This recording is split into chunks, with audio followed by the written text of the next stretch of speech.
And somewhere out there, Bernie Sanders is applauding the Democrats in Oregon. After all, climate change is not at all about the climate. It's about government control. Joining me now from Reston, Virginia, from the Media Research Center, Director of MRC-TV, Eric Scheiner. Eric, speaking of applauding giant government, are voters in the Democrat Party paying attention to Bernie Sanders right now? Because he is freely admitting that, and he has for many, many years, it's all on videotape, and MRC has a lot of it, but he's freely admitting now that he supports genocidal maniacs.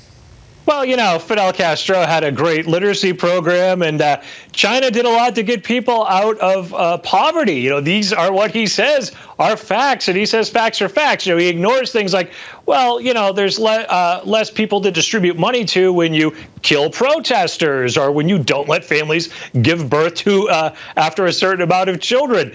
But, you know, and these authoritarian measures are what's used to implement these types of programs. He doesn't like talking about the authoritarian measures, but boy, there's some great benefits there, according to Bernie. And I guess many Democrats are just willing to glaze over that. Honestly, it's mind-boggling to me that they can just kind of gloss over the fact that he's supporting or supported Fidel Castro and had some sort of, from the 80s, you folks have posted the clip of Bernie Sanders. He has this chill going up his leg when Fidel Castro was slaughtering innocent people on the island of Cuba. Meantime, the most hated man in America, as I call him, Adam Schiff, is already writing the epitaph of the Trump campaign and vis-a-vis Trump supporters.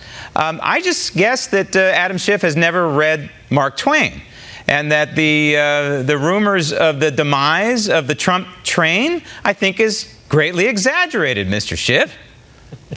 Yeah, well, Dr. Schiff doesn't look for a lot of information before he writes his prescriptions. Yeah, he's hitting the talk shows, and he's saying that even if Trump does everything right this campaign, you know, they could still lose because Trump voters are dying. That's what he claims. They're dying. They're out there. They're old. They're dying, unlike, you know, the Democratic voters, where he uses words like, oh, those decent people that cherish the values of this country.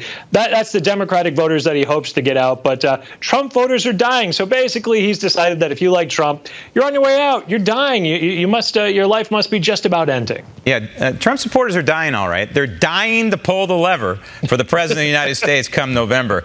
Meantime, Twitter. Twitter is interesting to me, and the way I look at Twitter. It's a great vehicle. It's a great vehicle to exchange ideas and to get thoughts out there, like the president has 70 million followers. At the same time, we have to remember this is a private company that doesn't always adhere to the First Amendment. That's correct. And they're testing out a new program, and we've looked a bit into this. Basically, this all started, a Michael Bloomberg video came out, and I know how much you love those, but he did one that was somewhat funny where crickets chirped after he asked who here on this stage has run a business at the debate. And he had crickets chirping. It's obviously a joke. Well, you know, luckily organizations like PolitiFact came out and let us know that there was no crickets chirping on the debate stage, that this has been edited and altered. So Twitter's using that kind of, Twitter was asked, is this the kind of thing that they would suppress under their new plan? They basically said yes, this would come with a warning that this has been edited and this is disinformation. And guess who gets to decide who to challenge and put this disinformation on? Those blue check guys that they like so much. Some of them would be Jim Acosta, Joe Scarborough. Wow. People of that nature might be able to comment on certain people's tweets on whether or not it's disinformation or not. The Twitter police, I'm sure they'll be going over Donald Trump's account and probably mine and probably yours as well. Social media, you know, it has a place out there, and obviously Donald Trump knows that, but we also have to remember it's a private corporation, and in the end we have to play by their rules. Eric, thanks.